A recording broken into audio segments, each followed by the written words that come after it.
तो हम लोग अभी बुद्धा का लाइफ देखेंगे कि किस तरह से बुद्धा का लाइफ है। तो आप ये पिक्चर देख सकते हैं कि यह एक पेड़ के नीचे महामाया उनकी माँ थी और ये सिद्धार्थ गौतम जो छोटा बालक के रूप में हमें दिखाई देता है। तो यह उनके लाइफ का शुरू है कि उन्होंने प्रकृति की गोद में जन्म लिया, एक ऐसे व्यक्ति जिन्होंने प्रकृति की गोद में जन्म लिया था। अक्सर आपने देखा हो कि आज के समय में भी हम देखें तो अधिकतर आप देखते हैं तो लोग जो हैं ज़्यादातर या तो घर में या अस्पतालों में बच्चे जन्म लेते हैं, लेकिन सिद्धार्थ का जो लाइफ शुरू हुआ था वो हुआ था एक प्रकार से पेड़ के नीचे उनका जन्म हुआ था, साल वृक्ष के नीचे। उसे हम देखने की कोशिश करेंगे कि किस तरह से यह उनका जन्म है और उस समय की जो खासकर बैकग्राउंड है, उस समय की जो व्यवस्था थी। जैसे कि हम जानते हैं कि उस समय काफ़ी कुछ उस काल में जनपद और महाजनपद और राजा हुआ करते थे। तो उन चीज़ों को भी हम जानने की कोशिश करेंगे। जितना हो सके तो आप इसे समझने की कोशिश कीजिए, जो हमारे लिए बहुत काम का है। तो उसमें हम देखते हैं कि ये शुरू करते हैं तो ये हमें दिखाई दे रहा है कि ये 6वीं सदी का है, 6th सेंचुरी की बातें हैं।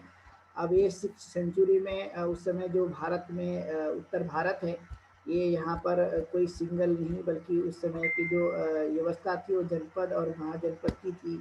और उस समय राजा भी हुआ करते थे, कुछ छोटे राज्य थे और कुछ बड़े राज्य हुआ करते थे। ऐसे कुल मिला के 16 जो है उस काल में जनपद था। और उस 16 जनपद के उस समय जहाँ पर सिद्धार्थ गौतम रहते थे, वहाँ पर ये 16 जनपद जैसे कि उसके नाम है, अंग है, मगध है, काशी, कौशल, वज्जी, मल्ल, चेदी, वत्स, कुरु, पांचाल और मत्स्य, शोरसेना, अस्मत, अवंती, गांधार और कंबोज। ये ऐसे आपको दिखाई दे रहा है।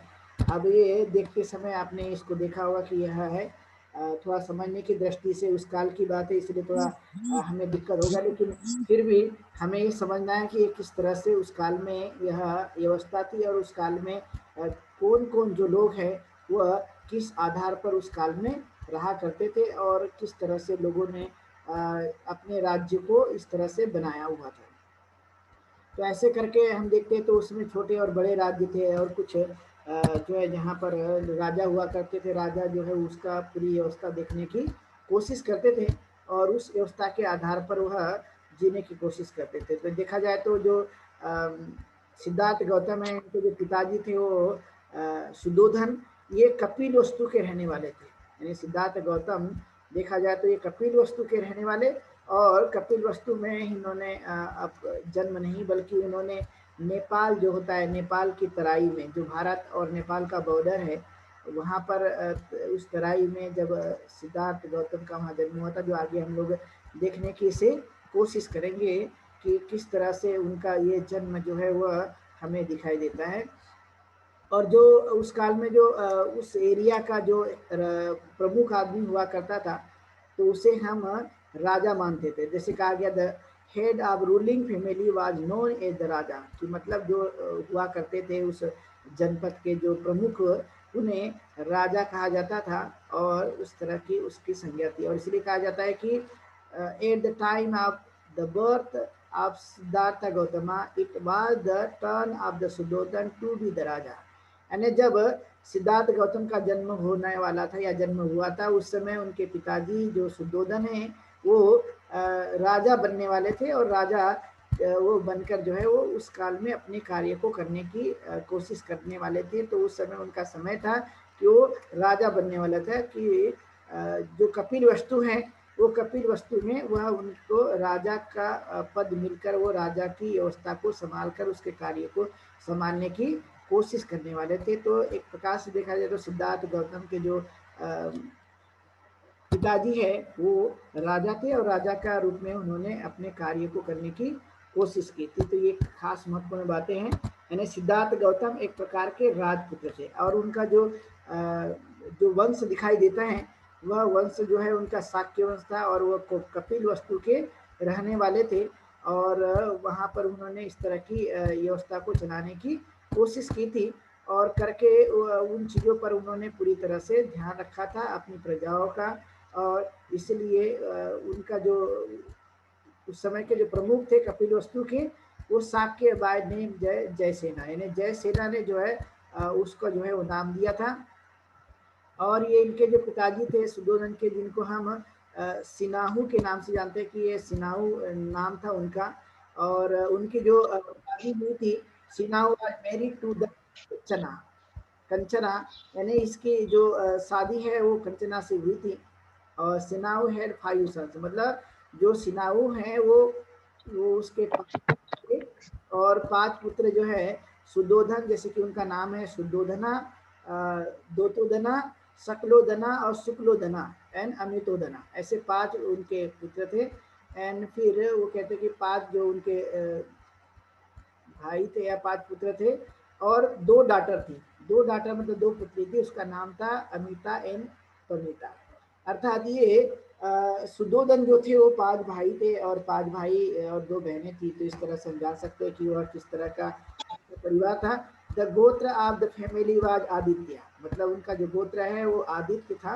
और Shuddhodana was married to the Mahamaya, और जो शुद्धोधन राजा थे वो सिद्धार्थ के पिता, तो उनकी जो शादी हुई थी वो महामाया से हुई थी। एक प्रकार से हम देख रहे हैं कि जो शुद्धोधन है वो कितने भाई बहन थे, और उनके पिताजी और उनका परिवार, इस तरह की जो एक प्रकार से सिद्धार्थ गौतम के पारिवारिक जो कुछ भी बैकग्राउंड है, जैसे आपने देखा होगा कि हम भी अपने परिवार में रहते तो वहाँ पर भी बहुत सारे सदस्य पाए जाते हैं, और दोनों तरह के रिश्ते आपने देखा होगा, मदर के लिए और फादर के लिए, तो दोनों तरह की फैमिली होती है।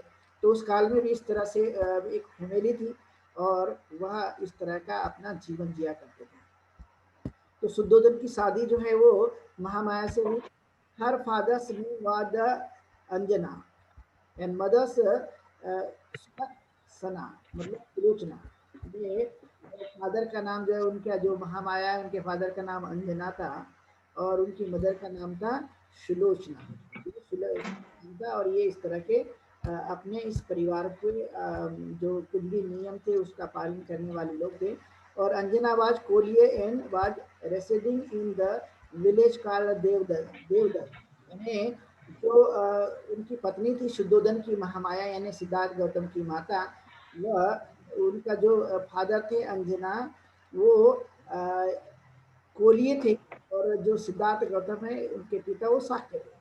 और ये रहने वाले थे देवदह के, यानी यहाँ पर इनका, जैसे कि हम देखते थे तो दोनों परिवार के लोग जो है इस तरह से वह अपने जिया करते थे। तो इस तरह का उनका पारिवारिक जो है वो बैकग्राउंड है कि कौन कौन जो है वह किस किस आधार पर वह जीते थे।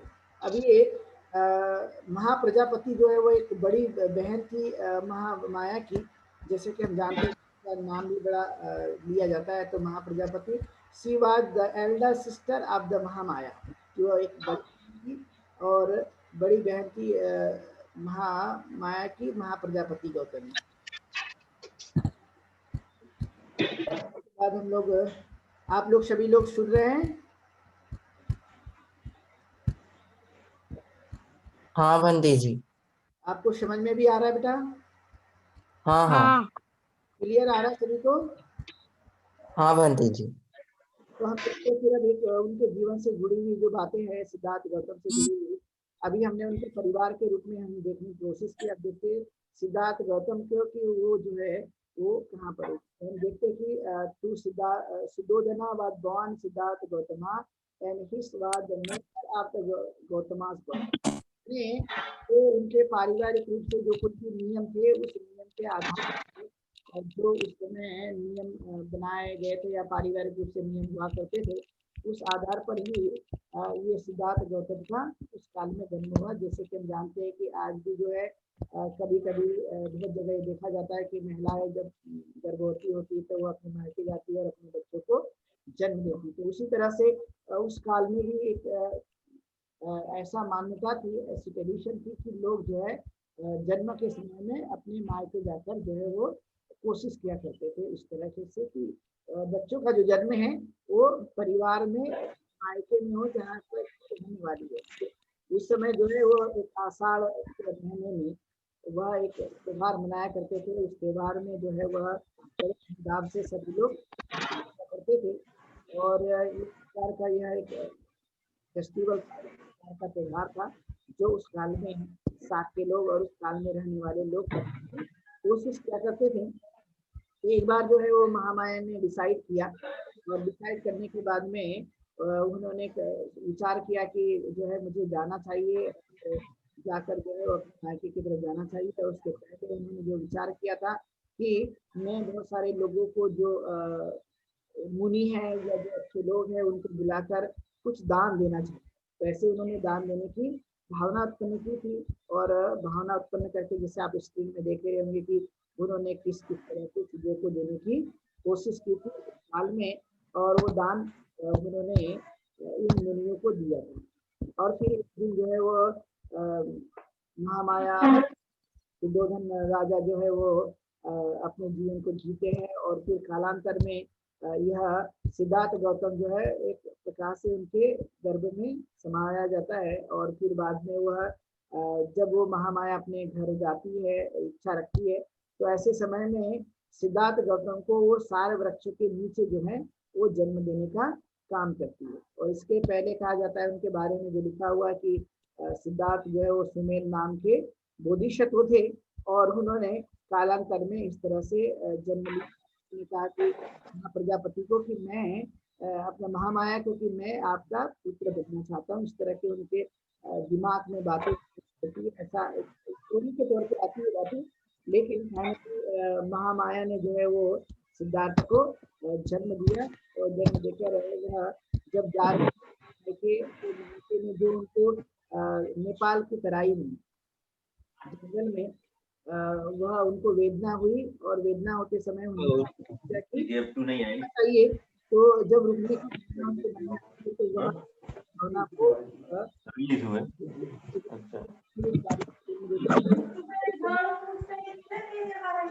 ऊपर से बंद कर देते थे टैंकी तो नल लगा देते और सिद्धार्थ जन्म दिया।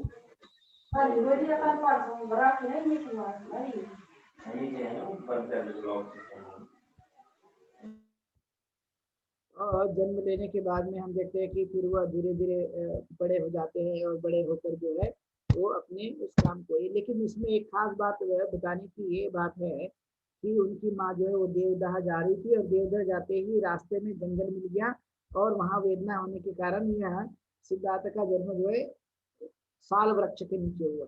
यानी सिद्धार्थ गौतम कहीं घर में नहीं और कोई अस्पताल में नहीं, अपितु उनका जो जन्म हुआ है वह एक साल वृक्ष के नीचे हुआ और साल वृक्ष के नीचे उन्होंने अपना जन्म पाया। ये नहीं समझ सकते कि वह जो दिन था वो दिन था वैशाख पूर्णिमा का दिन। सबसे खास महत्वपूर्ण बात है कि वैशाख पूर्णिमा के दिन उनका जन्म हुआ था और वैशाख पूर्णिमा के दिन जन्म होकर जो है उन्होंने अपने जीवन को जीने की कोशिश की थी। तो यह एक खास बात है कि वो जन्म हुआ उनका एक साल ट्री के नीचे, और यह एक अनोखी बात है जो अधिकतर लोगों के जीवन में इस तरह से नहीं पाई जाती, लेकिन सिद्धार्थ गौतम के जीवन में ये चीजें पाई। तो जो उनका जन्म हुआ था वो हुआ था 563 बीसी, यानी 563 बीसी ये उनका जन्म होता है, यानी 6th सेंचुरी जिसे कहते हैं, 6वीं सदी में वैशाख पूर्णिमा के दिन। और यह एक बड़ी बात थी उनके अपने जीवन को ध्यान में रखते हुए कि पूर्णिमा के दिन उन्होंने जन्म को लिया।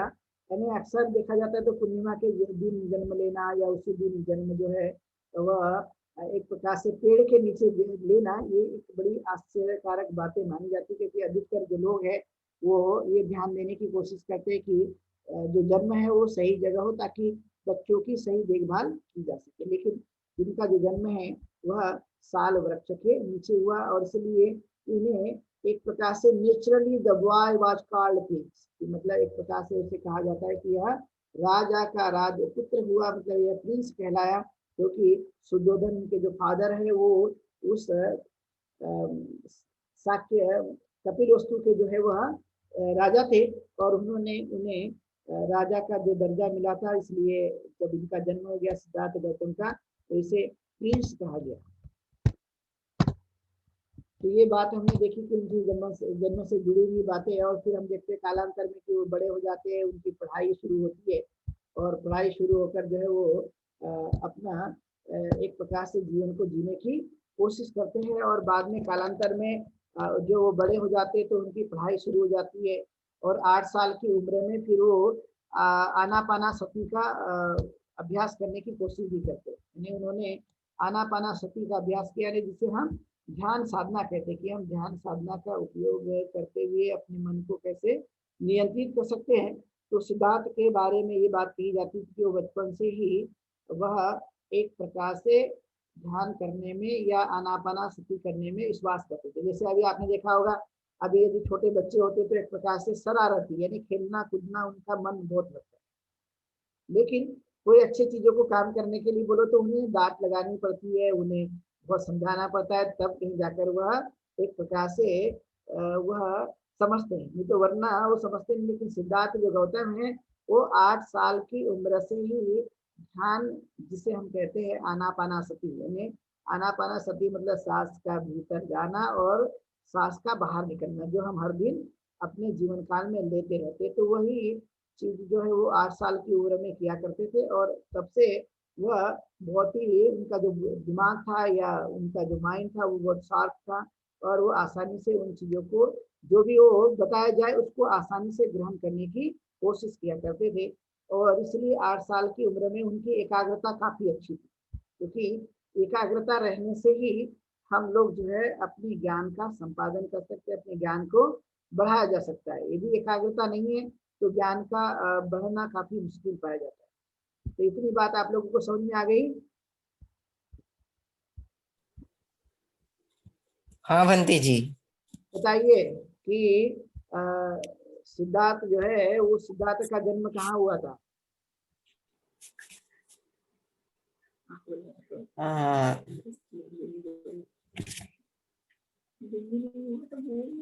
लुम्बिनी।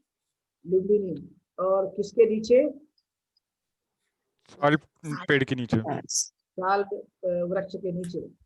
हाँ, विजित, विजित को पूछते हैं अभी कि बेटा सिद्धार्थ गौतम का जन्म कहाँ हुआ था, और कौन बताएगा? आप अपने सभी कैमरा ऑन कर दीजिए ताकि मैं जान सकूं कौन कौन जो है वह इसमें आज की क्लास में शामिल है। इसलिए मैंने पहले ही नोट में लिखा हुआ था कि आप लोगों को अपना कैमरा ऑन रखना है ताकि आपको मैं देख सकूं, क्योंकि आपके नाम यहाँ पर मुझे आपके मदर फादर के नाम दिखाई देते हैं, लेकिन आपका नाम जो है वो हमें दिखाई नहीं देता। मतलब आप कौन है, आपके फादर और मदर का नाम है कोई बात नहीं, लेकिन यदि आप कैमरा ऑन रखते हैं, जो बच्चे खासकर जुड़े हैं उन लोगों से मैं ये बात कहना चाहता हूँ कि आप लोग यदि कैमरा ऑन रखते तो हमें वो चीजें समझ में आ सकती कि कौन कौन जुड़े हुए हैं और जो बातें बताई जाए उन्हें समझ में आई है या नहीं आई है। दीक्षा, अरहंत, आप लोग कैमरा ऑन नहीं किया बेटा? हाँ, yes, very good. Camera on करने से मुझे पता चलेगा कि आप सुन भी रहे हो, देख भी रहे हो, और मुझे भी आप लोगों को बताने में अच्छा लगेगा। तो मैंने जो बताई है ब्रीफ स्टोरी सिद्धार्थ गौतम की, जो मैं बता रहा था 8 साल तक की उम्र का, कि उनका जो जन्म है वो साल वृक्ष के नीचे वह लुम्बिनी के वह तराई में हुआ, और वह महामाया जो उनकी मदर थी और शुद्धोधन उनके फादर का नाम था। और इस तरह से उन्होंने अपने जीवन की शुरुआत की। वो उनके जो फादर थे वो 5 भाई थे और 2 बहन थी। इस तरह का उनका एक परिवार था और वो शाक्य वंश के रहने वाले थे, यानी शाक्य कुल था उनका। और जो उनकी मदर थी महामाया वो कोलीय वंश से संबंधित थी। तो ऐसे दोनों में ही फिर बाद में आगे चलकर जब शादी हो गई तो यह एक इनका एक कुल हो गया। तो इस तरह से इनका लाइफ है। और 563 बीसी में इनका जो है वो जन्म हुआ था, 6वीं शताब्दी में साल वृक्ष के नीचे नेपाल की तराई में। लेकिन ये रहने वाले जो थे वो कपिल वस्तु के थे, यानी कपिल वस्तु उनके फादर थे। उनका वहां पर एक प्रकार से वो राजा थे कपिल वस्तु के, शुद्धोधन। और इसलिए वो भी प्रिंस कहलाए। जो सिद्धार्थ गौतम है वो प्रिंस थे क्योंकि उनके फादर राजा थे और इसलिए वह एक प्रकार से प्रिंस कहलाए। तो वह कपिल वस्तु के रहने वाले थे।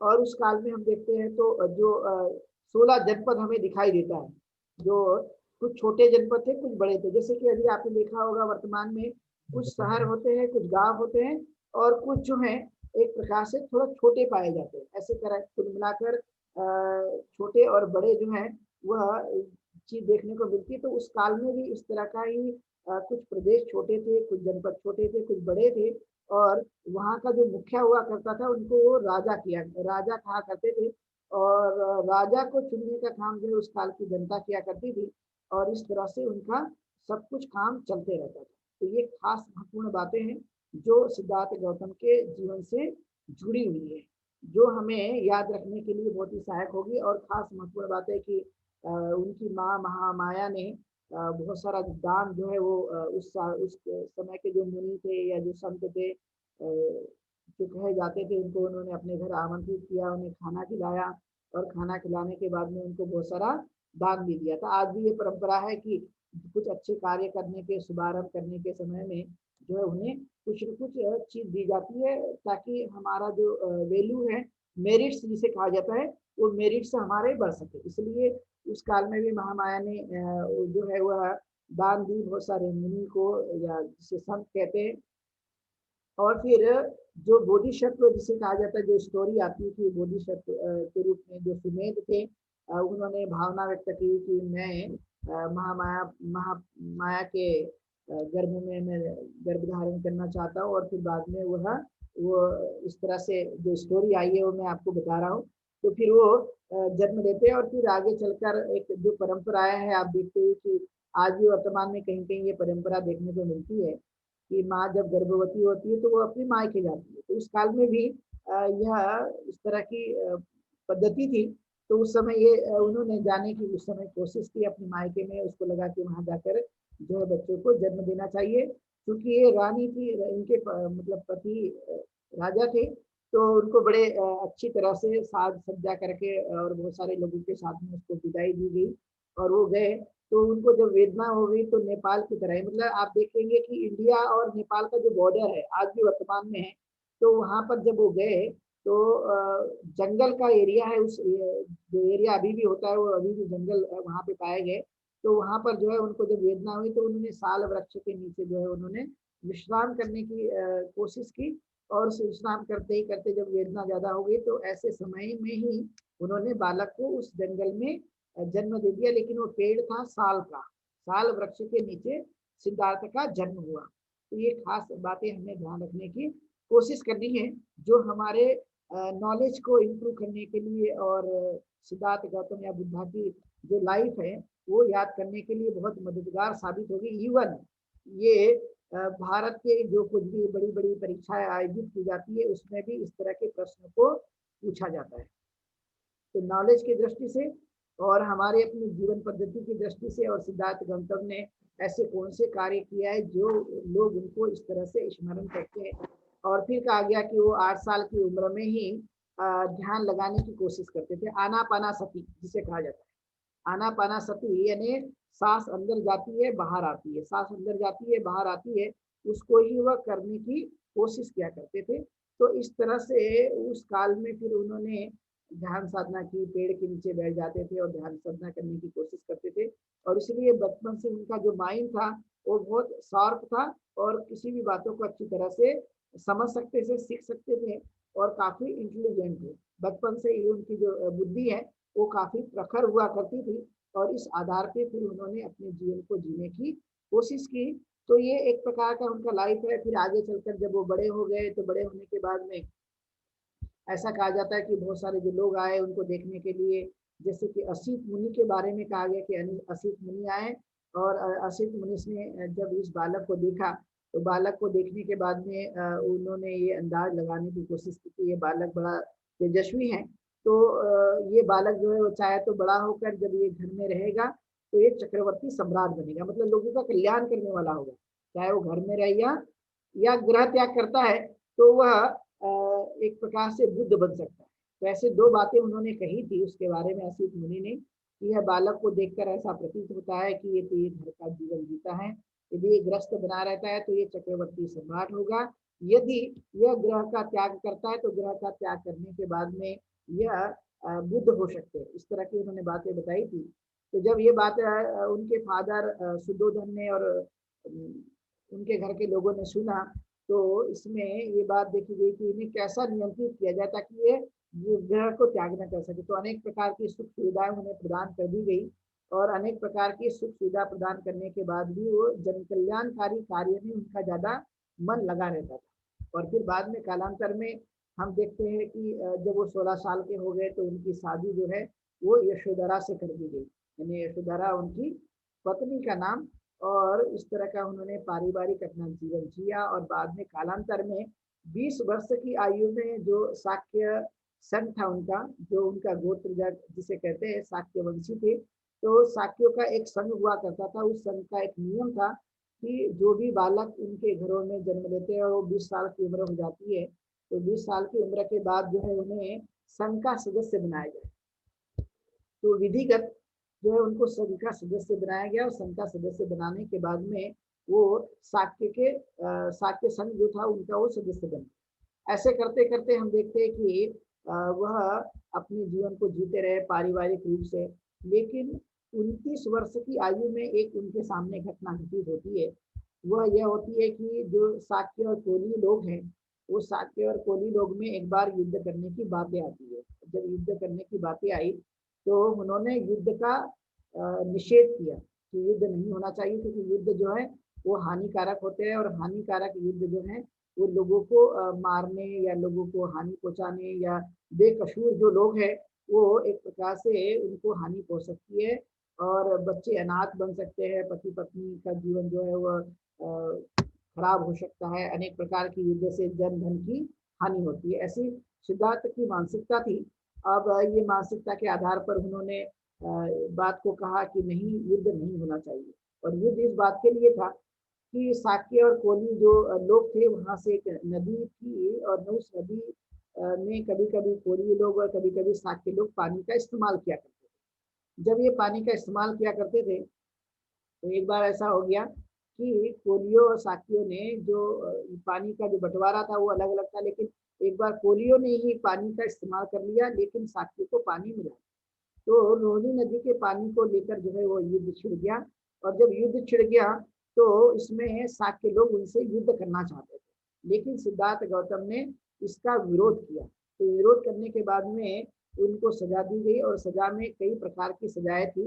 तो उस सजा में से इनको कहा गया कि यदि आप नहीं मानते हैं संघ के नियम को तो आपको इस प्रदेश को छोड़कर जाना होगा, या सारी संपत्ति जो है वो इस संघ के नाम आपको करनी पड़ेगी, या कई प्रकार की सजाएं मिल सकती है।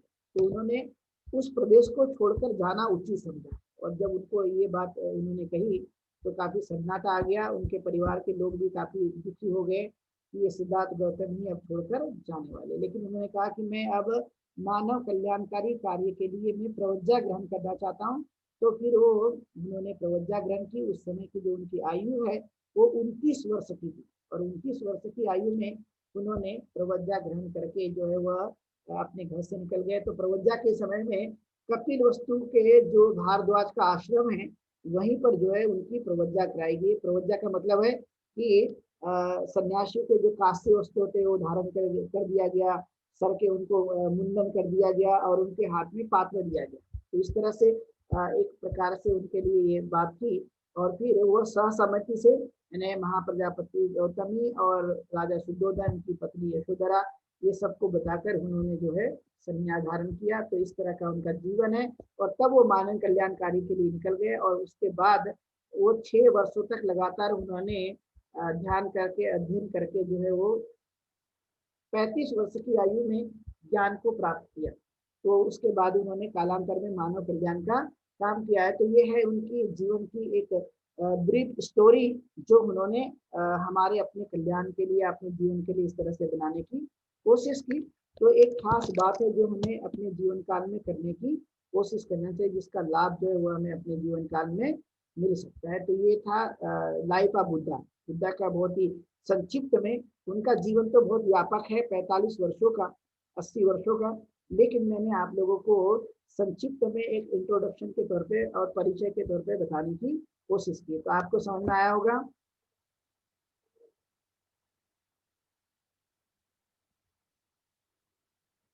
समझ लिया आप लोगों ने? कुछ समझ में आया आपको? हाँ बंटी जी। जी बंटी जी। तो अभी हम लोगों का समय है कि हम थोड़ा देर 5 या 10 मिनट तक, 5 या 6 मिनट तक जो है वो आनापानासती करने की कोशिश करेंगे। आनापानासती एक बहुत महत्वपूर्ण है। और उसके बाद फिर हमारा आज का जो सेशन है वो हम समाप्त करेंगे। तो सबसे पहले अपनी सुविधा के अनुसार बैठना है, धीरे से आग बंद करनी है। आग बंद करने के बाद अपनी मन की आंखों से अपना ही निरीक्षण परीक्षण करना। निरीक्षण परीक्षण की शुरुआत सर्वप्रथम अपने आसन से करनी है। अपना आसन सुख कारक हो, स्वस्थ हो, शांतनासन हो।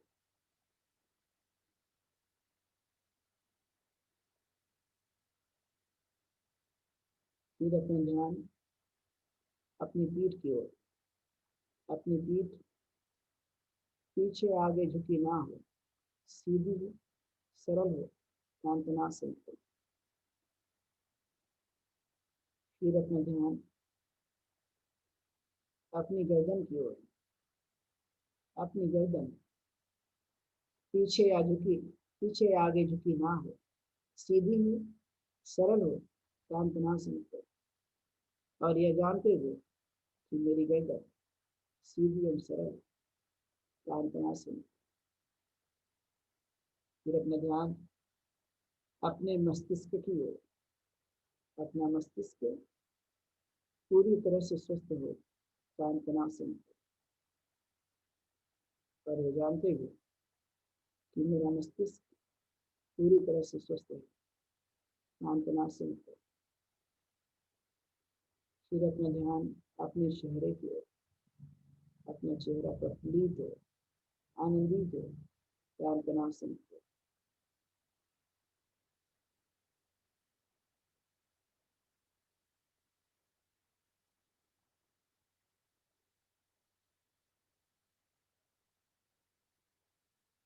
फिर अपना ध्यान अपनी नासिका की ओर केंद्रित करते हुए भीतर जाती हुई सांस, बाहर आती हुई सांस पर ध्यान केंद्रित करना है। यदि मैं कहीं पर भी बेटा थोड़ा चिड़ा। तो उसे पकड़कर अपनी नासिका के द्वार पर ही केंद्रित करना। चूंकि मन का स्वभाव है चंचल, लेकिन हमें अपने मन को एकाग्र करने की कोशिश करनी है। और कुछ समय के लिए अपने स्वयं के द्वारा ध्यान साधना का अभ्यास करना है। ध्यान साधना का अभ्यास करना है। ध्यान साधना का अभ्यास।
साधु साधु साधु।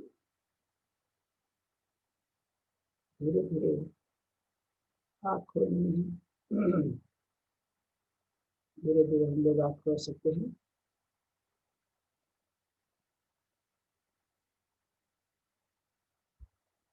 तो इस तरह से जो कि आनापानसती है, हम अपने मन को एकाग्र करने के लिए जो भीतर सांस जाती है बाहर आती है, उस पर ही हमें अपने ध्यान को केंद्रित करना है। और ध्यान को केंद्रित करते हुए हम लोग दिन में चाहे सुबह या शाम को जब भी हमें वक्त मिले तो हमें इसका अभ्यास करने की कोशिश करनी चाहिए। जब हम पढ़ाई करने के लिए बैठते तो पढ़ाई करने के पहले कम से कम हमने 15 मिनट तक थोड़ा आंखें बंद करके इस तरह से ध्यान करने की कोशिश करना चाहिए। उसके बाद यदि हम पढ़ाई करते हैं तो हमारा जो मन है वो पढ़ाई में अच्छी तरह से लगने की संभावना पाई जा सकती है। और जब जब भी हमें समय मिल जाए तो हमें इसको करने की कोशिश करना जो बहुत ही जरूरी है। तो आज हम लोगों ने 5 प्रिसेप्ट और लाइफ ऑफ बुद्धा और आनापानसती का हमने अभ्यास किया। ये काफी महत्वपूर्ण है। तो आप लोगों के लिए नेक्स्ट संडे तक के लिए होमवर्क दिया जाता है जो 5% के बारे में, कि 5 पंचशील जो है वो क्या है और बुद्धा का जो जीवन है वो अपने शब्दों में आप लोगों को लिखना है। ऐसे 2 प्रकार के होमवर्क जो है आपको दिए जाते हैं। तो आप कोशिश कीजिए 5 पंचशील को लिखने की अपने शब्दों में और बुद्ध का जीवन। तो आज की हमारी जो क्लास है वो इस क्योंकि आज हमारा पहला दिन है और पहले दिन में हमने आज की शुरुआत की है। जो लोग आज इस संडे धम्मा लर्निंग क्लास में जो भी आए सब लोगों का बहुत बहुत अभिनंदन। हम लोग ये हर संडे जारी रखेंगे और अलग अलग विषय पर आप लोगों के लिए जानकारी और अभ्यास करने की कोशिश करेंगे। तो आज की क्लास हम लोग यहीं पर विराम देते हैं और अगले संडे जो कुछ भी प्रश्न होंगे उन प्रश्नों को भी हम लोग ले सकते हैं। लेकिन आज का जो हमारा प्रारंभ का दिन है तो प्रारंभ के दिन में हम इतने ही अपनी क्लास में बात कहते यहीं पर रुकते हैं। सब लोगों के प्रति मंगल कामनाएं। बहुत बहुत धन्यवाद जो लोग भी आज इस क्लास में संडे धम्मा लर्निंग क्लास में जो लोग भी शामिल हुए वे निश्चित ही अभिनंदन के पात्र है। तो आज की क्लास को हम लोग यहीं पर विराम देते हैं। बहुत ही सब मंगल। धन्यवाद। जय भीम बंटी जी।